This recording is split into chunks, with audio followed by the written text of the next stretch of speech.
ನಮಸ್ಕಾರ ಸ್ನೇಹಿತರೆ, ಸ್ನೇಹ ಲೋಕಕ್ಕೆ ಚಾನಲ್ಗೆ ನಿಮ್ಮೆಲ್ಲರಿಗೂ ಸ್ವಾಗತ. ರಾಖಿ ಅಥವಾ ರಕ್ಷಾಬಂಧನ ಹಬ್ಬವನ್ನು ಶ್ರಾವಣ ಮಾಸದ ಹುಣ್ಣಿಮೆಯೊಂದು ಭದ್ರಮುಕ್ತ ಮುಹೂರ್ತದಲ್ಲಿ ಆಚರಿಸಲಾಗುತ್ತದೆ. ರಕ್ಷಾಬಂಧನವು ಸಹೋದರ ಮತ್ತು ಸಹೋದರಿಯರ ನಡುವಿನ ಪವಿತ್ರ ಸಂಬಂಧ, ವಾತ್ಸಲ್ಯ ಮತ್ತು ಪ್ರೀತಿಯನ್ನು ಸಂಕೇತಿಸುತ್ತದೆ.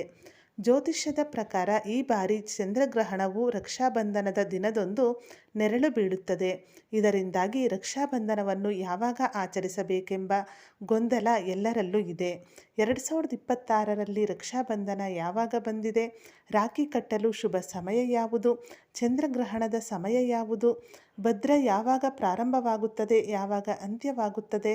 ಈ ಎಲ್ಲ ಮಾಹಿತಿಯನ್ನು ಇವತ್ತಿನ ಈ ವಿಡಿಯೋದಲ್ಲಿ ತಿಳಿಯೋಣ ಸ್ನೇಹಿತರೆ, ಅದಕ್ಕಿಂತ ಮುಂಚೆ ನೀವಿನ್ನೂ ನನ್ನ ಚಾನಲ್ನ ಸಬ್ಸ್ಕ್ರೈಬ್ ಮಾಡ್ಕೊಂಡಿಲ್ಲ ಅಂದರೆ ದಯವಿಟ್ಟು ಸಬ್ಸ್ಕ್ರೈಬ್ ಮಾಡ್ಕೊಳ್ಳಿ. ತಪ್ಪದೆ ಬೆಲ್ಲೈಕನನ್ನು ಕೂಡ ಕ್ಲಿಕ್ ಮಾಡಿ. 2026ರಲ್ಲಿ ರಕ್ಷಾಬಂಧನ ಹಬ್ಬವನ್ನು ಆಗಸ್ಟ್ 28ರಂದು ಆಚರಿಸಲಾಗುತ್ತದೆ. ಇನ್ನು ಹುಣ್ಣಿಮೆ ಪ್ರಾರಂಭ ಮತ್ತು ಅಂತ್ಯವನ್ನು ನೋಡುವುದಾದರೆ, ಹುಣ್ಣಿಮೆ ತಿಥಿ ಪ್ರಾರಂಭವಾಗುವುದು ಆಗಸ್ಟ್ 27ನೇ ತಾರೀಕು ಬೆಳಿಗ್ಗೆ 9:08 ಪ್ರಾರಂಭವಾಗಿ ಹುಣ್ಣಿಮೆ ತಿಥಿ ಅಂತ್ಯವಾಗುವುದು ಆಗಸ್ಟ್ 28ನೇ ತಾರೀಕು ಬೆಳಿಗ್ಗೆ 9:48. ಭದ್ರಕಾಲ ಅಂದರೆ ಭದ್ರ ಸಮಯ ಪ್ರಾರಂಭ ಮತ್ತು ಅಂತ್ಯವನ್ನು ನೋಡುವುದಾದರೆ, ಭದ್ರ ಆರಂಭವಾಗುವುದು ಆಗಸ್ಟ್ 27ನೇ ತಾರೀಕು ಬೆಳಿಗ್ಗೆ 9:08 ಪ್ರಾರಂಭವಾಗಿ ಭದ್ರಕಾಲ ಕೊನೆಗೊಳ್ಳುವುದು ಆಗಸ್ಟ್ 27ನೇ ತಾರೀಕು ಅಂದರೆ ಅದೇ ದಿನ ರಾತ್ರಿ 9:32 ಕೊನೆಗೊಳ್ಳುತ್ತದೆ. ಜ್ಯೋತಿಷ್ಯ ಶಾಸ್ತ್ರದ ಪ್ರಕಾರ ಈ ಬಾರಿ ರಕ್ಷಾಬಂಧನ ದಿನದಂದು ಅಂದರೆ ಆಗಸ್ಟ್ 28ರಂದು ಭದ್ರ ಇರುವುದಿಲ್ಲ. ಏಕೆಂದರೆ ಆಗಸ್ಟ್ 27ರಂದು ಭದ್ರ ಕೊನೆಗೊಳ್ಳುತ್ತದೆ. ಇದರಿಂದಾಗಿ ರಾಖಿ ಕಟ್ಟಲು ಇಡೀ ದಿನ ಶುಭವಾಗಿದೆ. ರಕ್ಷಾಬಂಧನ ಆಚರಣೆಯ ಸಮಯ ಆಗಸ್ಟ್ 28ನೇ ತಾರೀಕು ಬೆಳಗ್ಗೆ 5:57 ಬೆಳಗ್ಗೆ 9:48 ಇರುತ್ತದೆ. ಈ ದಿನದ ಅಭಿಜಿತ್ ಮುಹೂರ್ತ ಬೆಳಗ್ಗೆ 11:56 ಮಧ್ಯಾಹ್ನ 12:48 ಇರುತ್ತದೆ.